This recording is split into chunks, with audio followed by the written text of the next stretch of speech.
Tumbal manten part 3 atau part akhir Ratu Trah Paku Jagar. Aku berlari menuju sebuah bangunan tua yang menentukan nasib dan nyawa seorang anak perempuan. Nuri yang sedang dalam pengaruh gaib harus melayani nafsu seekor kerbau gila yang cacat, tanpa mampu mengendalikan tubuhnya sendiri. Kilatan nyala-nyala api terlihat di belakangku. Sepertinya Bapak dan Bimo berhasil menahan Mbah Gandas untuk mengejarku, dan yang berada di tanganku keris Raga Sukma. Entah bagaimana pusaka ini bisa ada di tanganku saat ini. Tubuhku gemetar, rasa takutku akan sosok penguasa hutan desa ini benar-benar menguasai tubuhku. Walau tidak ada satupun makhluk gaib di sekitarku, aku merasakan rasa yang membuatku menghantuiku dari segala arah di alam ini. Kalau mau mundur, hanya inilah saatnya. Kalimat itu yang sempat terlintas di pikiranku saat ini. Tapi bila aku melakukan hal itu, artinya aku mengorbankan nyawa 2 anak perempuan. Dan desa ini akan terus dalam kesesatan atas pemujaannya terhadap Ndoro Kantur.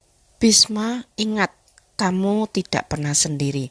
Tuhan kita jauh lebih kuat dibanding setan itu. Teriak Bapak dari jauh. Entah sepertinya Bapak merasakan kegelisahanku. Mendengar itu aku pun sedikit mendapat semangat dan memberanikan diri mendobrak pintu bangunan itu. Brak! Dengan sekuat tenaga aku mendobrak pintu kayu yang hanya tertahan oleh kayu kecil yang mengganjal dari dalam. Aneh, hanya asap putih dan aroma kemenyan yang tercium dari dalam ruangan. Aku menapakkan kakiku masuk ke dalam, dan seketika suasana di ruangan ini berubah drastis. Sebentar, ini bukan ruangan. Tepat setelah aku melewati pintu itu, hawa dingin semakin pekat. Mataku memandang tingginya pepohonan tua yang telah mengering dan tertutup kabut. Aku pun menoleh ke belakang dan melihat pintu di belakangku sudah menghilang. Alam gaib, pintu itu menghubungkanku ke alam ini. Aku tak sempat mengkhawatirkan bagaimana caraku untuk keluar nanti. Yang terpenting saat ini adalah keadaan Nuri dan Dinda. Tempat ini berbeda dengan sebelumnya saat aku dan Dinda disembunyikan di dimensi lain desa Sandi Alas.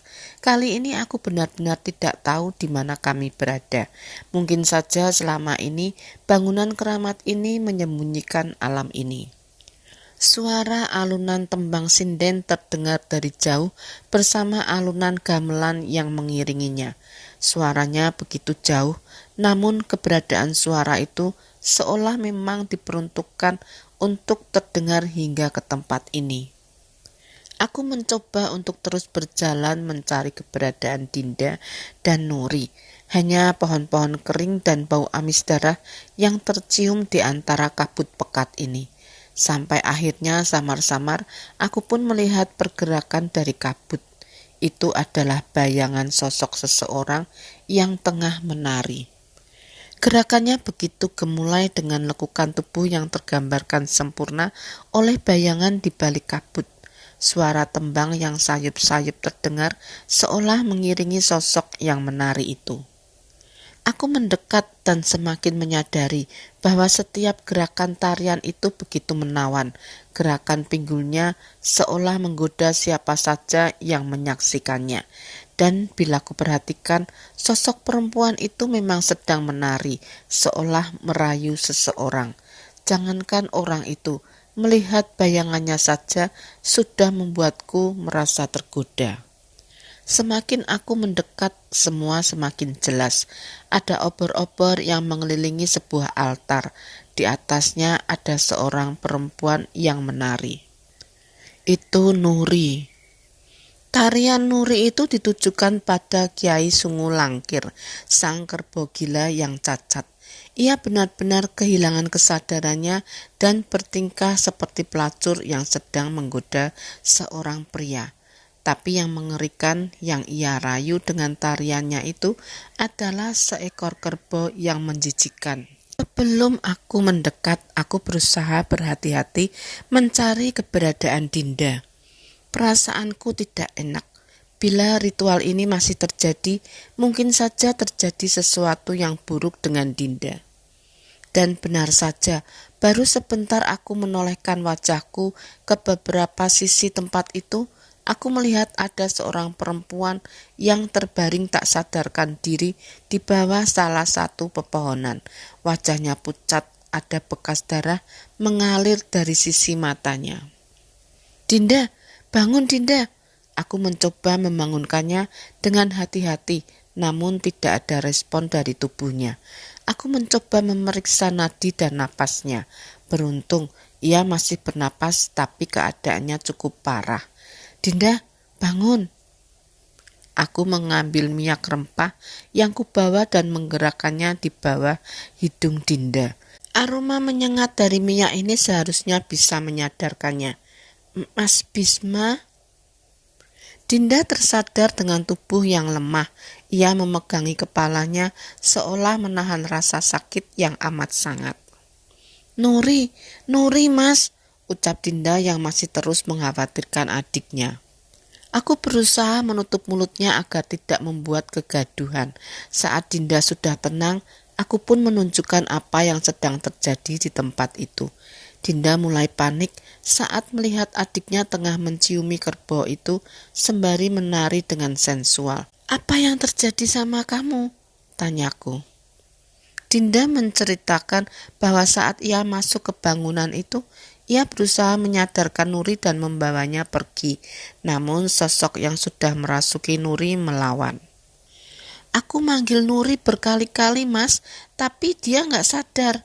Mengetahui keberadaanku, Kiai Sungulangkir menatapku dengan mata yang aneh. Aku tidak sadar dengan apa yang terjadi, tapi tiba-tiba mataku meneteskan darah dan sekujur tubuhku terasa sakit, ucap Dinda.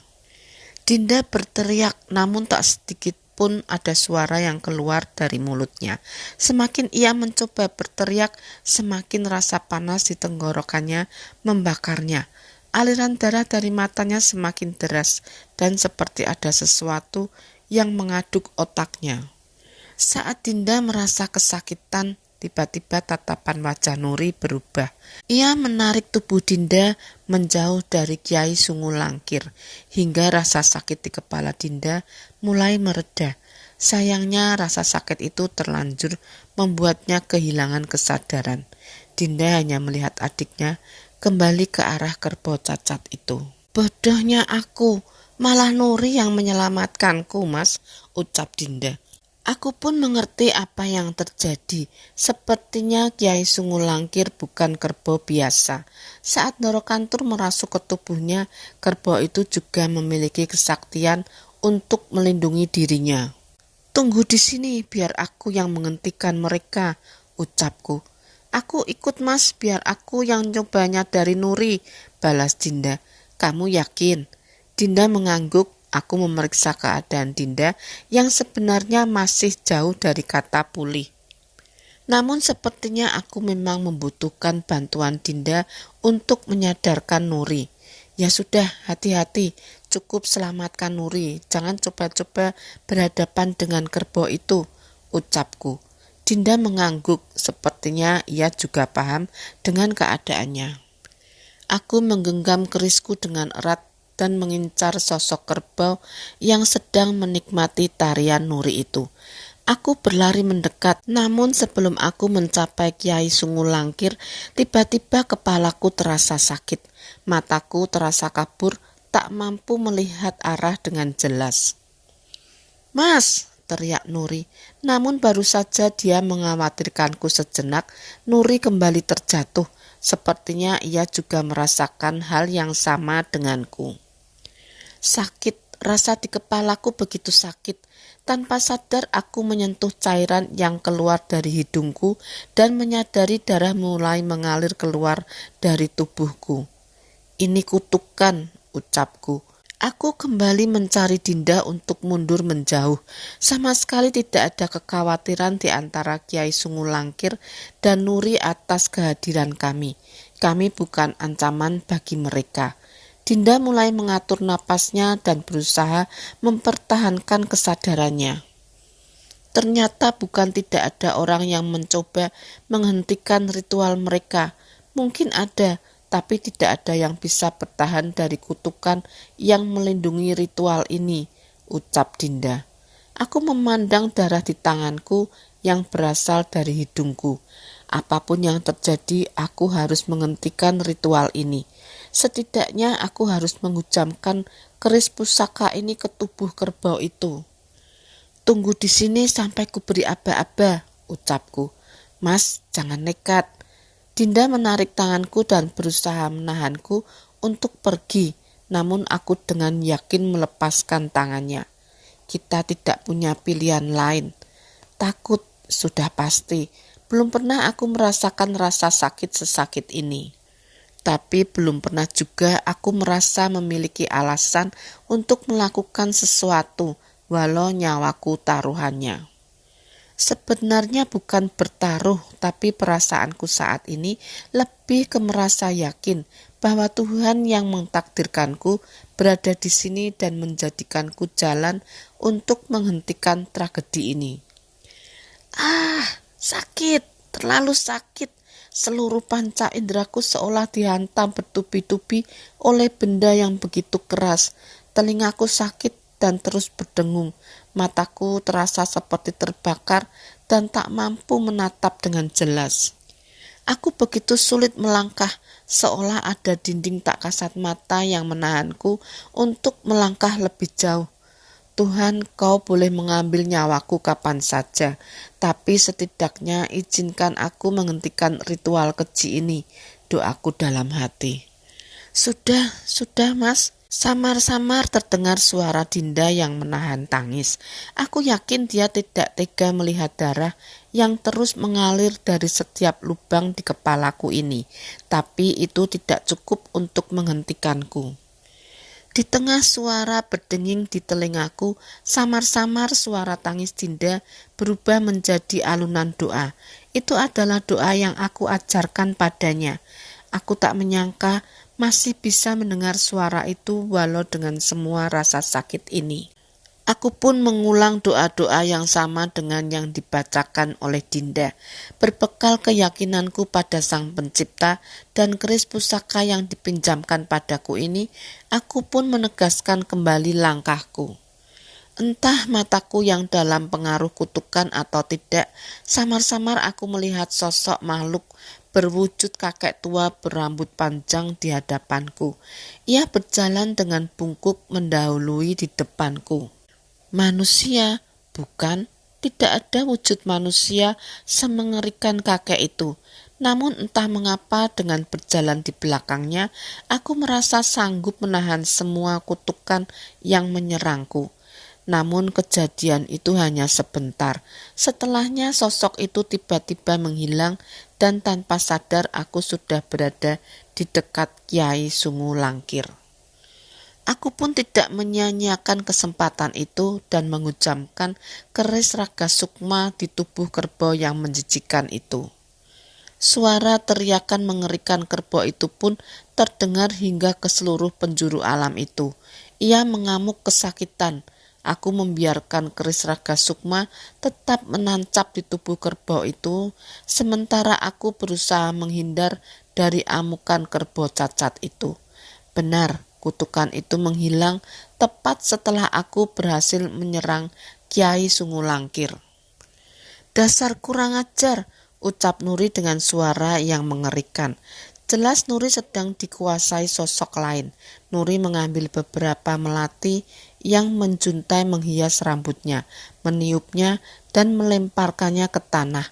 Aroma melati itu begitu semerbak hingga menjadi begitu pekat. Beberapa saat kemudian aku sadar akan keberadaan sosok-sosok makhluk hitam yang mendekat, terpikat dengan melati yang disebarkan oleh Nuri. Sosok itu merangkak dan menjilati melati-melati itu. Akan kuberikan lagi setelah kalian bunuh manusia-manusia itu, teriak sosok yang menguasai tubuh Nuri. Mendengar perintah itu, satu persatu demit-demit alas itu melompat menyerangku. Matanya merah, kukunya tajam, taringnya memanjang hingga mulutnya tak mampu menutup. Dengan sigap aku menghindar dari serangan-serangan demit-demit itu. Aku mengambil sebuah batang kelor dan membacakan doa-doa untuk menjadikannya senjataku menghadapi makhluk ini. Cerat, sebuah pukulan berhasil mendarat di tubuh makhluk itu. Ia pun terpelanting kesakitan menerima seranganku. Cara Bapak benar-benar ampuh untuk mengusir setan-setan seperti ini. Hal serupa kulakukan pada setan-setan yang dipanggil oleh sosok yang merasuki Nuri. Sementara aku mengurusi demit-demit alas ini, tiba-tiba Dinda sudah berada di dekat Nuri dan menahan tubuhnya dari belakang. "Nuri, sadar Nuri, jangan kalah dari setan ini," teriak Dinda. "Hihihi, orang-orang bodoh." Nuri memutar wajahnya hingga ke belakang dan menatap wajah Dinda. "Tenang saja, adikmu akan melayani kami dengan baik." Dinda gemetar. Ia tidak tahu bagaimana keadaan Nuri dengan leher yang berputar seperti itu. "Pergi, tinggalkan tubuh Nuri," teriak Dinda. Bruk, tubuh Dinda terpental. Jelas-jelas tubuh Nuri lebih kecil dari Dinda, namun tenaga Nuri benar-benar tidak masuk akal. Tapi Dinda tidak menyerah, dia terus berusaha memeluk Nuri dari belakang dan menangkapnya. "Sadar Nuri, bocah-bocah bodoh." Dinda benar-benar mengingat doa-doa yang kuajarkan. Ia terus mengulang-ulang doa itu sambil terus memeluk tubuh Nuri. "Ah, hentikan! Panas!"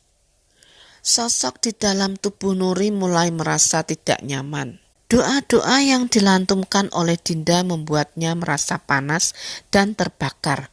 Beberapa kali Dinda terpental dengan tenaga Nuri, namun saat mengetahui doa-doa yang ia lantunkan bisa menyelamatkan Nuri, ia siap untuk terus kembali berdiri menolong adiknya itu. "Dinda, lepaskan perhiasan pengantinnya. Kemungkinan ikatan mereka ada di sana." Aku mencoba memberitahu Dinda kemungkinan yang bisa menyelamatkan Nuri. Dinda yang mengerti segera mencari cara melepas satu persatu perhiasan yang merias tubuh Nuri. Tusuk konde, kalung, gelang, dan berbagai perhiasan yang disematkan di tubuh Nuri dengan berbagai cara dilepaskan oleh Dinda. Benar dugaanku, kekuatan setan itu melemah. Ikatan antara setan itu dan Nuri tidak sekuat sebelumnya. "Bunuh perempuan ini lebih dulu," teriak sosok yang merasuki Nuri. Saat itu demit-demit alas yang menghalangiku beralih menoleh ke arah Dinda dan mengincarnya. "Jangan harap," teriakku. Aku benar-benar mengamuk saat itu. Kukumandangkan doa panjang di hutan itu yang membuat setan-setan itu tak mampu lagi bergerak. Kuinjak dan kuludahi semua melati yang setan itu gunakan untuk memanggil demit alas itu. Cerat, cerat. Setan-setan itu pun kesakitan dengan seranganku, dan bersamaan dengan berakhirnya doa yang kubacakan, setan-setan itu melarikan diri. Nuri pun menunjukkan gelagat aneh. Ia berteriak sekuat-kuatnya dan jatuh tak sadarkan diri. "Nuri!" teriak Dinda khawatir. Tapi aku tahu sosok yang merasukinya sudah terlepas dari tubuh Nuri. Dia ada di sana. Sosok yang berdiri dengan mengerikan tak jauh dari Dinda dan Nuri berada. Sosok pocong yang tubuhnya terbungkus dengan kain jarik itulah yang menguasai tubuh Nuri. Aku ingin bergegas menangani pocong itu, tapi seketika firasatku memaksaku untuk berhenti. Aku merasa ada bahaya yang lebih besar yang mengancamku di belakang. Kurang ajar! Kurang ajar!" Terdengar teriakan seorang anak kecil dari arah belakang. Aku menoleh dan melihat Kiai Sungu Langkir sudah bersimbah darah dan darahnya membentuk sebuah genangan. Perutnya robek dan dari sanalah muncul seorang anak yang berlumuran darah dengan wajah penuh amarah. Ndoro Kantur. Aku bisa menebak sosok itu. Semua yang diceritakan oleh Tirah benar adanya. Anak itu menatapku dengan penuh amarah. Walau begitu aku sedikit lega. Amarah itu juga berarti kami sudah berhasil menggagalkan ritual ini. Jangan berani-berani, ucap Norokantur yang mengarahkan tangannya ke arah Nuri. Dalam sekejap kekuatan besar membuat Dinda terpental dan membuat tubuh Nuri terseret ke genggaman Norokantur. Ia menjambak rambut Nuri yang sedang berusaha untuk tersadar dan menyeretnya. Brak! Diam di sana, teriak Norokantur. Nuri terpelanting ke sebuah pohon besar yang berada tak jauh dari Norokantur. Nuri! Dinda khawatir dengan keadaan adiknya, namun aku memberinya isyarat untuk tidak mendekat. Walau dalam wujud anak kecil, Norokantur tetap berbahaya. Keris itu, aku harus mencabut keris Raga Sukma dari bangkai Kiai Sungulangkir. Mungkin pusaka itu satu-satunya cara agar kami bisa selamat dari situasi ini. Dengan mengumpulkan keberanianku, aku berlari ke arah Norokantur. Wajahnya yang penuh amarah sudah siap untuk melampiaskan semuanya kepadaku. Tapi aku tidak dengan serta-merta menghadapinya secara langsung. Sayangnya aku terlalu polos. Tanpa menyentuhku saja, dengan sebuah teriakan Norokantur sudah mementalkanku hingga terjatuh ke tanah. Nyawamu tak cukup untuk membayarnya. Tangan Norokantur memanjang hingga ke tanah. Kuku-kukunya semakin tajam menyatu dengan jari-jarinya yang panjang. Mati! Cakaran tanpa ampun mengayun ke arahku. Aku sudah menduga serangan itu dan menghindarinya dengan berguling ke sisi lain. Namun ia tak berhenti dan bergantian menyerangku dengan kedua tangannya. Doa-doa sudah kubacakan, semua alat yang biasa Bapak gunakan untuk menghadapi setan sudah kugunakan. Entah apa lagi yang bisa kuperbuat saat ini. Yang kubisa hanya menghindari serangan Norokantur dan menahan tekanan dari kekuatan yang mencoba merasukiku. Sayangnya perbedaan kekuatan kami terlalu jauh. Norokantur dengan mudah mencekikku dan mengangkat tubuhku. Aku mencoba membela diri dengan melafalkan doa-doa dan terus berusaha melepas cakarnya dari leherku. Aku tahu ia tetap merasa panas dan terganggu dengan setiap doa yang kubacakan. Aku sadar bukan ayat-ayat suci dan doa yang tidak mempan pada Norokantur, melainkan keteguhan imanku yang belum cukup kuat untuk menjadikan lantunan ayat-ayat itu untuk mengalahkan Norokantur. Saat ia tak mampu menahan panas dari doa-doaku, Norokantur pun membantingku sekali lagi ke tanah. Kali ini ia benar-benar berniat menghabisiku tanpa ampun. Kepalamu akan kupajang di pintu keratonku, jantungmu akan menjadi makanan setan-setan alas, dan sisa-sisa tulang belulangmu akan menjadi pondasi kerajaanku, teriak Norokantur. Namun sebelum Norokantur memulai serangannya, tiba-tiba keris Raga Sukma tertancap di tanah tepat di sebelahku. Tanpa sempat berpikir, aku pun mengambilnya dan menggoreskannya ke wajah Norokantur. Seret, darah hitam bermuncratan dari wajah Norokantur. Namun seolah tak merasakan sakit sedikit pun, ia terus menghujamkan cakar-cakarnya ke arahku. Sebuah luka yang dalam terbentuk di salah satu bahuku. Sakit, tapi setidaknya kini aku bisa sedikit melawan. Menjauh, Bisma. Saat itu aku mendengar suara yang kukenal berasal dari atas kami. Aku menurutinya dan seketika nyala api jatuh membakar Norokantur. Eyang! Itu Eyang Atmo Sambara, ayah dari bapak sekaligus kakekku. Tapi ada yang aneh, ia melayang di atas kami. Saat itu pun aku menyadari bahwa saat ini hanya Sukma Eyang Atmo saja yang berada di sana. Tahan makhluk itu sebisamu, Bisma. Eyang-eyangmu sedang mencoba mencari pertolongan, ucap Eyang Atmo. Api yang membakar Ndoro Kantur padam dengan mudah. Ia mencoba menyerang roh Eyang, tapi roh Eyang menghilang begitu saja dan tiba-tiba berada di belakangku. Jangan lengah, kali ini pertarungan sengit terjadi antara aku dan Ndoro Kantur. Entah apa yang Eyang lakukan, tekanan dari kutukan Ndoro Kantur benar-benar tak lagi terasa. Kali ini aku hanya bisa percaya pada perintah Eyang untuk terus bertahan sampai bantuan datang. Sayangnya walau dengan bantuan Eyang, aku masih kewalahan. Napasku habis, tubuhku terlalu lelah dengan semua tekanan di alam ini. Sebaliknya, Ndoro Kantur malah semakin kuat setelah terbiasa dengan tubuh barunya. Terang, tanganku terpental, namun aku terus berusaha menggenggam keris Raga Sukma, satu-satunya senjataku untuk melawan. Buang-buang waktu berurusan dengan kalian. Ndoro Kantur tak lagi mengejarku. Setelah menguasai tubuhnya, aku mulai merasakan perubahan mengerikan darinya. Kulitnya menghitam, sepasang tanduk muncul dari kepalanya. Tubuhnya membesar layaknya seekor kerbau yang berjalan dengan 2 kaki. Apa ini wujud sebenarnya makhluk itu? Tanya Eyang. Eyang pun menggeleng melihat sosok ini. Kami tidak bisa membayangkan sekuat apa makhluk itu sekarang.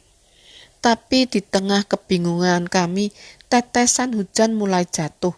Aku merasakan sesuatu yang berbeda dari keris Raga Sukma.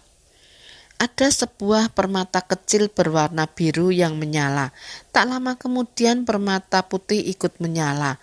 Dan saat hujan semakin deras, muncul sosok kakek tua bungkuk yang berjalan di hadapanku.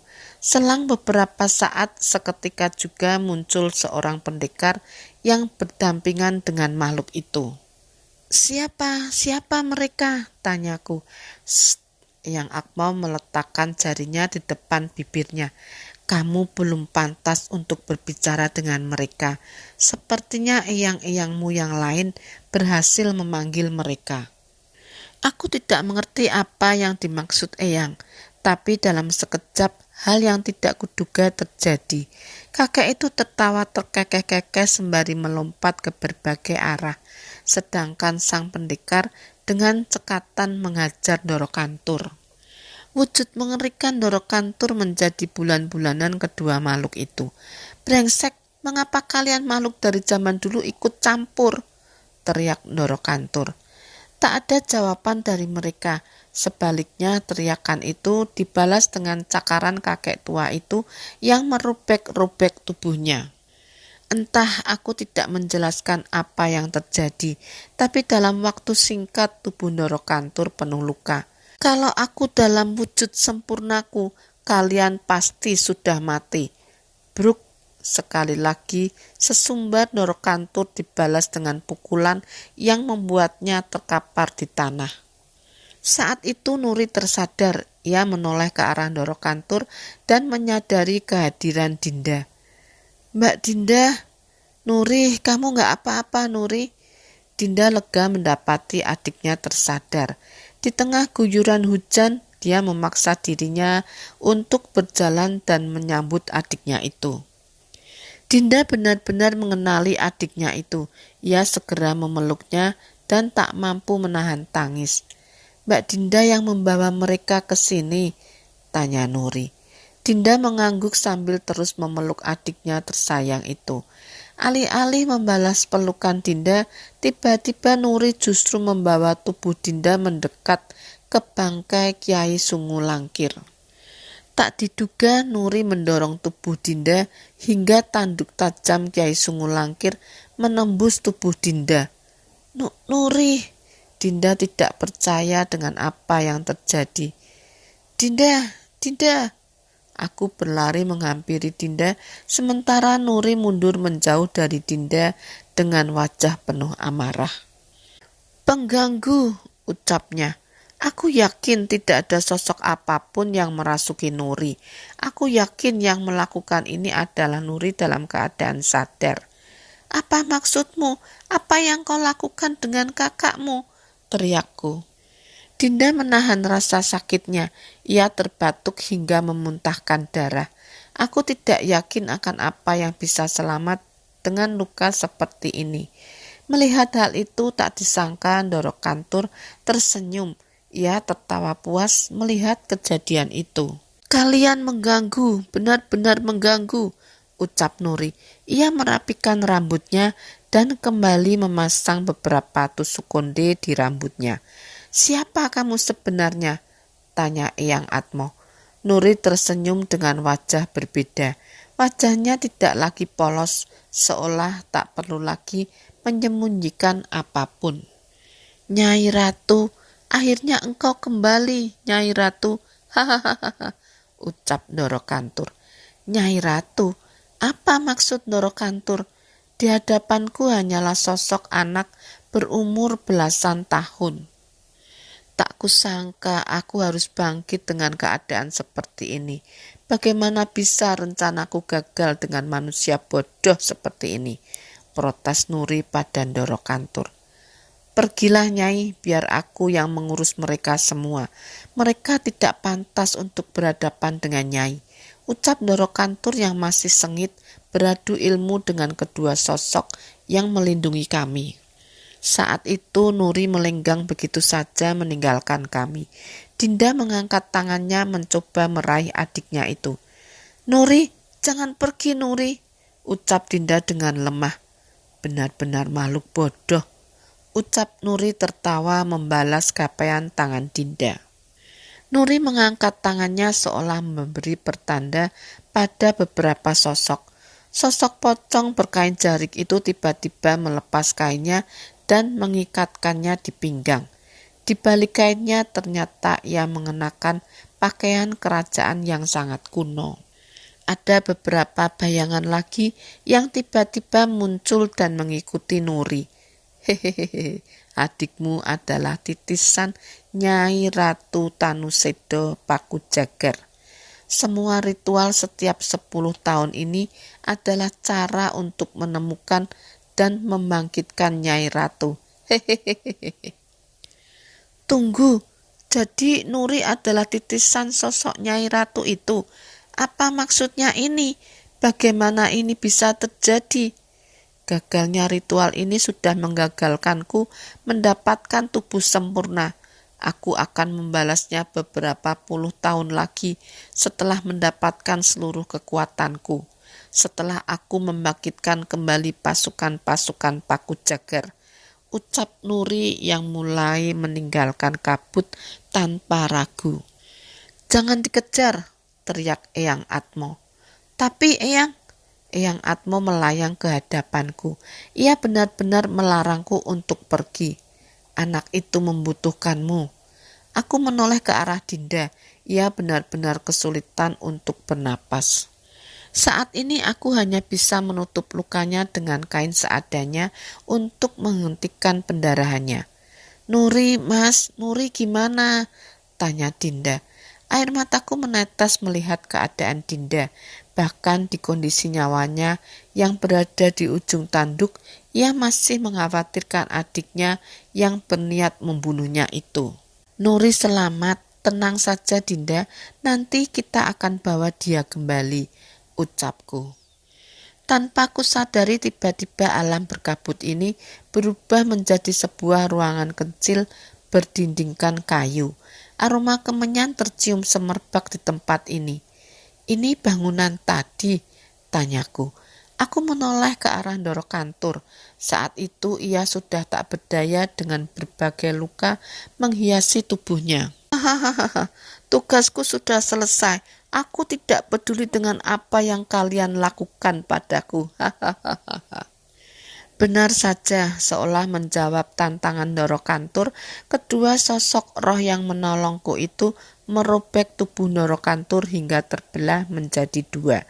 Rohnya hancur seketika dan terbakar api hitam yang membara. Hahaha. Ndoro Kantur terus tertawa bangga walau dengan wujud seperti itu. Apa yang kau tertawakan? Mungkin orang yang kau puja berhasil bangkit dan menikmatinya. Tapi bukankah yang kau dapat setelah ini justru kebalikannya? Hanya siksaan api neraka yang tak berkesudahan yang menantimu setelah ini, ucapku. Ndoro Kantur terdiam. Ucapanku seolah mengingatkan semua perbuatannya, semua nyawa yang ia habisi, semua tipu daya yang membuatnya menjadi lebih penting dari Tuhan di mata manusia-manusia yang bodoh. Tidak, aku tak mau menghadapi siksaan itu, tidak, teriak Ndoro Kantur yang baru menyadari apa yang dihadapinya. Tapi semua sudah terlambat, rohnya telah terbakar habis. Kini ia harus menghadapi bayaran atas semua yang ia lakukan di alam ini. Tanpa ada aba-aba, kedua sosok yang membantuku itu pun menghilang begitu saja. Aku belum sempat berterima kasih, namun Eyang mengatakan padaku bahwa kelak aku akan bertemu dengan kedua sosok itu lagi saat sudah pantas. Kedua permata yang menyala di keris Raga Sukma pun berhenti menyala, dan kali ini aku benar-benar tidak merasakan perasaan mengerikan yang menyelimuti hutan ini lagi. Bisma, beberapa saat kemudian Bapak dan Bimo datang menghampiriku. Ia bernapas lega mengetahui aku selamat. Saat itu Bimo kebingungan melihat wujud Eyang Atmo. Aku merasakan ketertarikan Bimo akan ilmu itu. Eyang, gimana Eyang bisa muncul menolong Bisma? Tanyaku sembari mengobati luka Dinda dengan bantuan Bapak. Bapakmu itu loh, pas baca surat dari kamu, dia langsung geger dan nanyakin ke warga desa. Pas kamu pergi ke desa Sandi Alas untuk bantuin perempuan itu, dia kayak orang kesetanan minta tolong ke eyang-eyangmu ini, oceh Eyang Atmo. Mendengar ucapan itu aku sekali lagi memandang Bapak dengan kagum. Bapak bukanlah ahli spiritual seperti Eyang, bukan juga pendekar seperti leluhur kami. Tapi dengan caranya sendiri, ia selalu bisa menjadi orang yang sangat bisa diandalkan untuk keluarganya. Bapak, aku memandang wajah Bapak yang masih belum lepas dari cemasnya. Ia pun menoleh mendengar panggilanku. Terima kasih ya Pak, ucapku. Bapak tersenyum kecil, namun ia kembali fokus mengikat luka di tubuh Dinda sembari sedikit menitikkan air mata. Bapak gak bisa bayangin kalau kamu kenapa-kenapa, Le. Mending Bapak yang ada dalam bahaya dibanding kamu yang kenapa-kenapa, ucapnya. Aku dan Bimo menatap Bapak dengan penuh kebanggaan, sama seperti Eyang Atmo yang bangga memiliki anak seperti Bapak. Mas, Pak, aku gak mau kembali ke desa, ucap Dinda tiba-tiba. Kenapa Dinda? Orang tua kamu pasti khawatir, tanyaku. Dinda menggeleng sepertinya ia ingat kejadian yang ia lihat saat kami di dimensi lain. Bapak dan Ibu bersekutu dengan setan itu. Aku tidak mungkin tinggal dengan mereka. Lebih baik aku membangun hidupku sendiri. Ucapan Dinda memang tidak ada salahnya, tapi Dinda hanya anak remaja biasa yang sulit meyakinkanku bahwa dia bisa hidup sendiri. Eyang Atmo yang melihat niat Dinda hanya menggeleng. Bawa dia ke pendopo keluarga, pulihkan dia dulu. Setelah itu baru kita pikirkan di mana dia akan tinggal, ucap Eyang Atmo. Aku dan Bapak cukup senang mendengar ucapan Eyang. Setelah berkata seperti itu, wujud roh Eyang Atmo pun menghilang. Bimo masih saja kagum melihat ilmu Raga Sukma yang digunakan oleh Eyang Atmo. Kamu penasaran sama ilmu Eyang Atmo? Nanti kalau udah waktunya, Eyang pasti mau ngajarin kamu kok, ucap Bapak. Bener Pak? Bener, asal jangan dipakai buat ngintip perempuan mandi. Bisa dikutuk 7 turunan kamu, balas Bapak. Bimo menggaruk kepalanya mendengar candaan Bapak. Setelahnya kami pun mengecek keadaan di luar. Dengan berhati-hati kami meninggalkan tempat itu dan bergantian membopong Dinda untuk ke desa terdekat. Dengan bantuan kenalan Bapak, akhirnya kami mendapat tumpangan andong milik salah satu warga desa untuk mengantar Dinda ke rumah kami. Dinda pun dirawat selama beberapa hari sampai dia benar-benar bisa berjalan. Sejak kejadian itu ia jarang berbicara. Bagaimana tidak, adik yang setengah mati ingin ia selamatkan malah berbalik berniat membunuhnya. Aku sendiri belum mengerti sepenuhnya tentang apa yang terjadi pada Nuri. Siapa sebenarnya Nuri? Dan bagaimana makhluk-makhluk dari masa lalu bisa berada kembali di zaman ini? Titisan, aku pikir kata itu hanya ada di kisah-kisah pewayangan. Tapi saat aku melihat Eyang, tidak begitu heran dengan hal seperti itu. Mungkin saja masalah seperti inilah yang selama ini mereka hadapi. Selang beberapa minggu kemudian, saat Dinda sudah benar-benar pulih, Bapak mengajakku untuk pergi ke kediaman Eyang Atmo yang berjarak setengah hari dengan menggunakan kereta. Bimo begitu bersemangat ingin menanyakan tentang ilmu Rogo Sukmo yang dilakukan Eyang Atmo saat di desa Sandi Alas kemarin. Walaupun suatu saat Eyang ngajarin ilmu itu butuh bertahun-tahun buat menguasainya. Itu aja kalau kamu kuat sama latihannya, ucap Bapak mengisi perbincangan di kereta. Gak apa-apa Pak, dibanding ilmu lain, ilmu itu yang harus Bimo pelajarin, ucap Bimo. Emang kenapa sih ngebet banget belajar ilmu itu, tanyaku.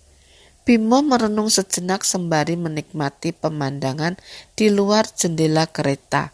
Aku mengira ia sedang membayangkan rohnya sedang melayang terbang dengan bebas di langit luar sana. Kalau bisa ilmu itu, seandainya orang terdekat kita dalam bahaya, setidaknya kita bisa datang dengan lebih cepat, walau hanya dalam wujud roh saja, ucap Bimo. Aku tersenyum mendengar jawaban Bimo. Memang benar, seandainya Eyang Atmo terlambat sedikit saja, aku tidak tahu bagaimana nasibku saat ini. Tapi lebih dari itu, aku juga memiliki rasa penasaran yang ingin ku ketahui saat sampai di sana nanti, terutama tentang kedua sosok yang menolongku saat pertarungan kemarin. Lewat tengah hari kami pun sampai di rumah Eyang Atmo. Sudah ada beberapa kerabat kami yang berada di sana menyambut kami.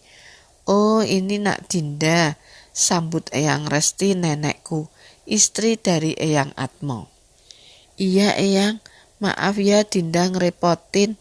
Ngerepotin apa? Semenjak Bisma dan Bimo diajak bapaknya tinggal di rumah mereka sendiri, rumah sini jadi sepi. Untung aja rumah saudara kita banyak yang dekat, balas Eyang Resti. Dinda pun memberi salam kepada eyang-eyang dan kerabat yang ada di rumah Eyang Atmo. Saat itu kami disambut dengan masakan yang cukup banyak. Tentu saja kami menyambutnya dengan senang hati. Perjalanan menggunakan kereta selama setengah hari membuat perut kami bekerja lebih keras untuk menahan lapar.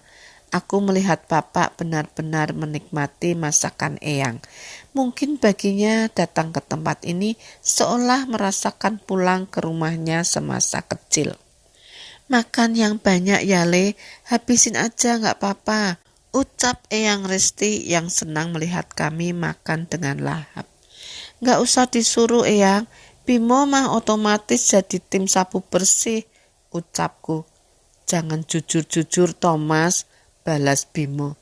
Ya wes rak popo mo, tak temenin malunya. Rumah Eyang adalah salah satu tempat favoritku dan Bimo. Kami selalu dimasakkan makanan enak. Air untuk mandi pun lebih segar karena rumah Eyang berada di kaki pegunungan. Terlebih Eyang benar-benar sayang dengan cucu-cucunya dan selalu memanjakan kami walau sudah besar. Kamu yakin gak mau pulang ke desa Sandi Alas, Dinda? Tanyaku yang masih melihat keraguan dari mata Dinda yang sayu. Dinda menggeleng. Gak Mas, Dinda cuma gak enak aja ngerepotin keluarga ini. Eyang Resti pun mendekat ke Dinda dan mengelus rambutnya. Yang penting pulihkan dulu lukamu ya, Nduk. Semoga aja kamu betah. Eyang bakal bantuin apapun keputusan kamu nanti, ucap Eyang. Memang terlihat di wajah Eyang bahwa ia tidak ingin memaksa Dinda. Sejak bertemu dengan Dinda tadi, terlihat bahwa Eyang sudah menyayangi Dinda sejak pandangan pertamanya. Saat malam datang, aku dan Bimo pun dipanggil untuk bertemu dengan Eyang Atmo. Ada bapak dan beberapa sesepuh keluarga Sambara yang ikut datang. Di hadapan mereka sudah ada sebuah keris yang kini sangat kukenal.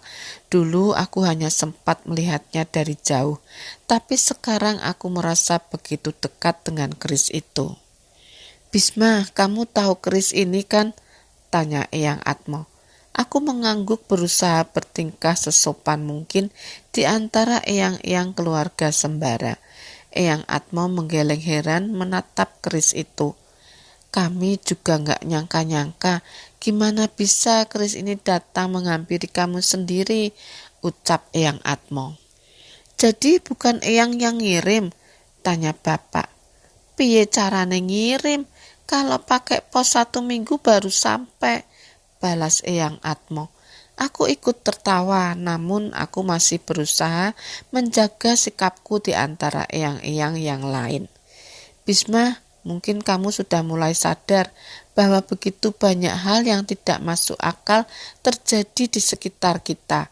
Suatu saat kau akan sadar satu hal." "Sadar apa, Eyang?" "Takdir Trah Sambara." Aku tidak mengerti penjelasan Eyang Atmo, namun bapak mengambil alih pembicaraan. Sebagian garis besar keturunan Sambara dianugerahi karunia untuk menjadi jembatan dengan alam gaib, seperti Eyang dan kalian. Seiring anugerah yang kalian miliki, maka tanggung jawab besar akan datang kepada kalian juga. Disitulah kalian akan dihadapkan pada pengambilan keputusan. Akankah kalian akan menggunakan kemampuan kalian ini dan mempertaruhkan nyawa kalian, atau memilih untuk diam? Bahkan mungkin suatu saat kalian akan sulit membedakan apakah ini sebuah anugerah ataukah sebuah kutukan, jelas bapak. Aku mulai mengerti maksud ucapan bapak. Aku benar-benar merasakan hal itu saat melihat Dinda membutuhkan pertolongan. Sayangnya aku terlalu gegabah. Seandainya saja aku lebih kuat, mungkin aku bisa menolong mereka semua. "Keris Raga Sukma ini sudah memilihmu," ucap Eyang Atmo. Aku tersentak mendengar perkataan itu. "Tapi bukan berarti kami akan menyerahkan pusaka ini padamu sekarang. Buktikan dulu bahwa dirimu pantas untuk mengemban warisan keluarga Sembara." "Bagaimana caranya, Eyang?" "Ada ilmu-ilmu yang akan kami turunkan pada kalian berdua. Bukan hanya ilmu kanuragan ataupun bela diri, tapi juga ilmu dalam menghadapi permasalahan dan ilmu untuk tetap menjaga diri di jalan yang benar. Saat kalian sudah menguasai semuanya, maka pusaka-pusaka Sambara akan pantas berada di tangan kalian." Mendengar ucapan itu aku cukup bersemangat. Sungguh aku tidak menyangka akan merasa seperti ini. Sebelumnya aku benar-benar malas untuk berhubungan dengan sesuatu yang sering bapak sebut dengan takdir Sambara itu. "Eyang, soal 2 sosok yang membantu kita dulu, sebenarnya mereka siapa?" tanyaku penasaran. Eyang Atmo hanya mengembuskan napas mendengar pertanyaanku. "Eyang sudah bilang, saat sudah waktunya kau akan mengenal mereka. Mereka adalah sosok-sosok yang terikat dengan pewaris keris Raga Sukma," jawabnya. Aku mengerti dan aku pun tidak berniat untuk bertanya lebih jauh lagi. Namun sebelum kami mengakhiri pertemuan ini, tiba-tiba ada salah seorang eyang yang membisikkan sesuatu ke Eyang Atmo. Raut wajah Eyang Atmo berubah. Ia pun kembali bersiap untuk berbicara. "Anak perempuan titisan Trah Paku Jagar itu pasti akan kembali," ucap Eyang Atmo. Benar, Nuri. Aku penasaran dengan apa yang terjadi dengan Nuri. Apa yang terjadi kemarin telah menggagalkan kebangkitan titisan Trah Paku Jagar itu. Tapi bukan berarti kita bisa bernapas lega. Saat dewasa, Nyai Ratu Tanusedo Paku Jagar itu akan menyatu dengan kekasihnya yang juga mengincar kebangkitan, sang raja dari Trah Paku Jagar. Saat itu terjadi akan banyak tumbal yang mereka kurbankan, jelas Eyang. Terus kita harus bagaimana, Eyang? Tanya Bimo. Tidak ada, kita hanya bersiap. Belum tentu kalian yang akan berhadapan dengan mereka. Bisa saja saat itu terjadi, keturunan kalianlah yang harus berhadapan dengan mereka, jawab Eyang Atmo. Mendengar jawaban itu aku masih belum bisa tenang.